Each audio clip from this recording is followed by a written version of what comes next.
پڑھتے ہیں اور اس کو اپنے اوپر گویا فرض عین کا درجہ سمجھ لیتے ہیں کہ یہ فرض ہے. ایسا نہیں ہے. بہرحال اپنے مرحومین کو یاد کرنا چاہیے, ان کی مغفرت کے لیے دعا کرنی چاہیے.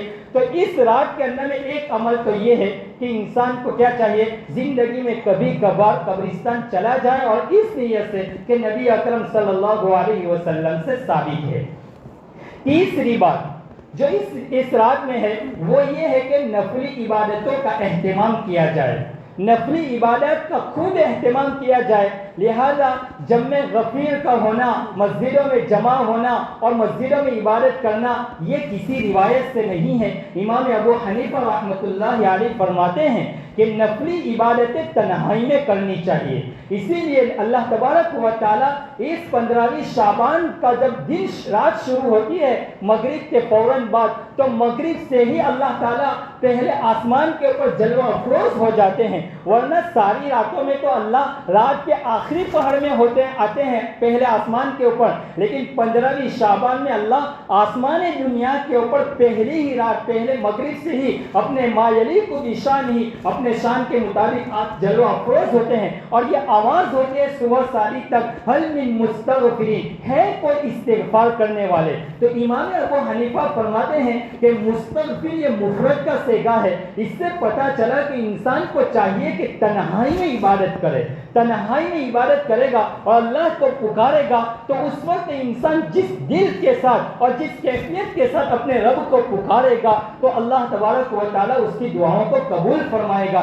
حضرت زکریا علیہ السلام کا قرآن کریم کے اندر میں سورہ مریم میں بھی ہے, وہاں پر بھی حضرت زکریا علیہ السلام کا جو ذکر ہے کہ آپ تنہائی میں اپنے رب کو پکارتے تھے.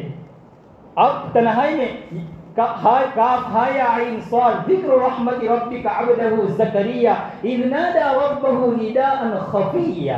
زکریا علیہ السلام بڑھاپے میں اللہ سے سوال کر رہے ہیں بچے کا, جبکہ ہڈیاں چور چور ہو گئی, بال سفید ہو چکے ہیں, لیکن وہاں محدثین فرماتے ہیں کہ آپ نے جو دعا فرمائی وہ تنہائی میں دعا کی تھی اور چپکے چپکے دعا کی تھی. اس لیے بھی چپکے دعا کی تھی, ہو سکتا ہے بڑھاپے کی عمر میں کوئی یہ مذاق نہ بنا لے کہ یہ بڑھاپا ہو چکا ہے, ہڈیاں جواب دے چکی ہے, اور اب اپنے اولاد کا سوال کرتے ہیں. اس کو کچھ شرم برم بھی ہے کہ نہیں کہ بڑھاپے میں اولاد کا ہڈیاں جواب دے چکی ہے اور اولاد کا سوال کرتے ہیں. اور دوسری بات محدثین یہ فرماتے ہیں کہ تنہائی میں انسان جس نیت کے ساتھ اور جس اخلاص کے ساتھ اللہ کو پکارے گا, فرمایا وہ کچھ اور ہی عجیب و غریب شان ہوگی. اس لیے میرے بھائیو اس رات میں تنہائی میں عبادت کرنی چاہیے, صلاۃ التسبیح کا اہتمام کرنا چاہیے, تہجد پڑھنی چاہیے, جماعت کے ساتھ نماز پڑھنی چاہیے, عشاء اور فجر کی, مغرب کی, اور تمام نماز ہی جماعتوں کے ساتھ اہتمام کرنا چاہیے.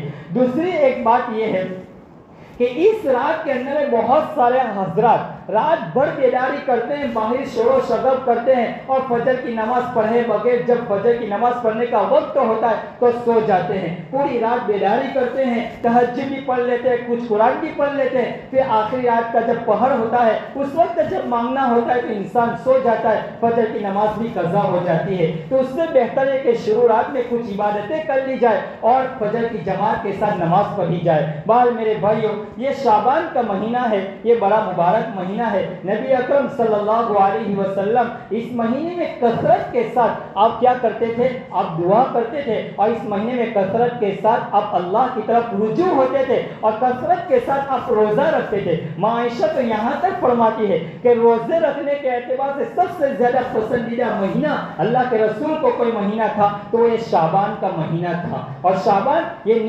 نیکیوں کو تقسیم کرنے والا مہینہ ہے. انسان کو چاہیے کہ خوب عبادت کر کے اپنے نامہ اعمال میں اس کا ذخیرہ کرے. بہر میرے بھائیو اس رات میں خرافات کرنا اور چراغاں جلانا اور حلیم وغیرہ پکا کر تقسیم کرنا یہ سب احادیث سے ثابت نہیں ہے. قرآن کریم میں اس کا کوئی ثبوت نہیں ہے, نہ احادیث میں اس کا کوئی ثبوت ہے, نہ صحابہ نے نہ نبی اکرم صلی اللہ علیہ وسلم نے شب برات کو مسجد میں آپ نے بیدار ہو کر آپ نے اس میں مسجد میں عبادت کی. ایک روایت سے اس کا ثبوت نہیں ملتا کہ اللہ کے رسول صلی اللہ علیہ علیہ وسلم نے 15ویں شعبان کو مسجد میں آپ نے کیا کی ہو؟ عبادت کی ہو. عبادتیں تو گھر میں کرنی چاہیے. نبی اکرم صلی اللہ علیہ وسلم کی صاف روایت ہے کہ اپنے گھروں میں بھی عبادتیں کرے, اپنے گھروں میں نوافل پڑھے, یہاں تک کہ فرض نماز مسجد میں پڑھو اور نوافل اپنے گھروں میں پڑھو. اپنے گھروں کو قبرستان نہ بنایا جائے, اپنے گھروں میں قبرستان نہ. جس طرح قبرستان کے اندر میں عبادتیں نہیں ہوتی, وہاں نماز نہیں ہوتی, فرمایا اسی طرح اگر تم گھروں میں عبادت نہیں کرو گے,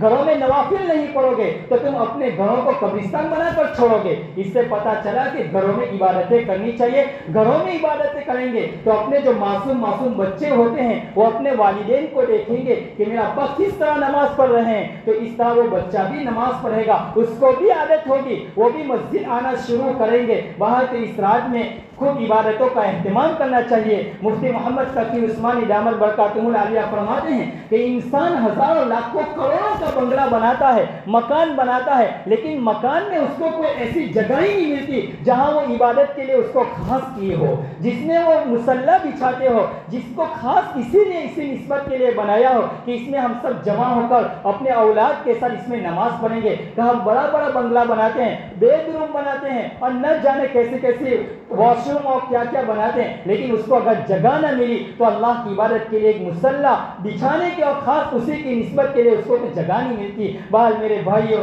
اس مبارک مہینے میں اور خاص کر جو اس مہینے میں جو رات آ رہی ہے 15ویں شعبان, اس میں خوب عبادتوں کا اہتمام کیا جائے. اور 6 آدمی ایسے ہیں جن کی اس مہینے میں اور اس شعبان کی رات میں اللہ تعالیٰ اس کی مغفرت نہیں فرماتے ہیں. انشاءاللہ آئندہ جمعہ کو ان 6 افراد کا میں تذکرہ کروں گا. ان میں سے ایک تو مشرک ہے کہ اللہ مشرک کی کبھی مغفرت نہیں کرے گا.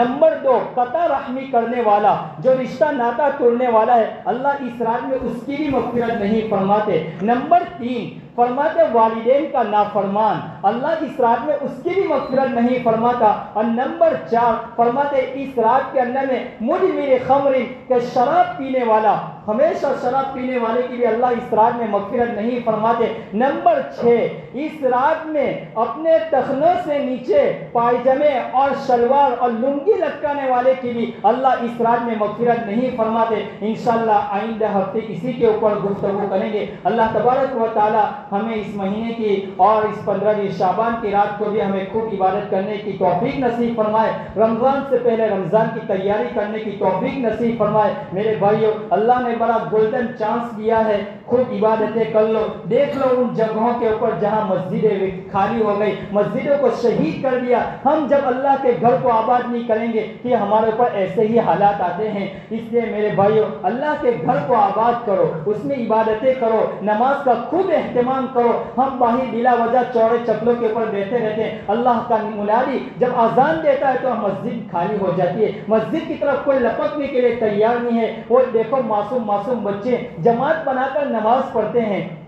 فلسطین اور غزہ کے معصوم بچے, ان کی مسجدیں شہید کر دی گئی. میرے بھائیو, آئے دن ہمارے اس ملک کے اندر بھی مسجدیں شہید کی جا رہی ہے. ہمیں اپنی مساجد, مدارس, خانقاہوں کے لیے خوب دعوت و تبلیغ کے لیے خوب دعا کرنی چاہیے. اللہ اس دین کو باقی رکھے اور اس ملک میں امن و امان پیدا فرمائے. اپنے لیے, اپنے اولاد کے لیے, اپنے ماں باپ کے لیے اور امت کے لیے خوب رو رو کر دعائیں کرے. ورنہ یاد رکھو, اگر آج ہم امت کے لیے دعائیں نہیں کریں گے تو کل قیامت کے دن اللہ کے دربار میں ہم حاضر جواب ہوں گے. ہمارے پاس جواب کوئی نہیں ہوگا. اس وقت ہم اللہ کو کیا جواب دیں گے؟ اللہ تبارک و تعالی مجھے اور آپ کو ان کہیں سنی باتوں کے اوپر عمل کرنے والا بنائے. وآخر دعوانا الحمدللہ رب العالمین.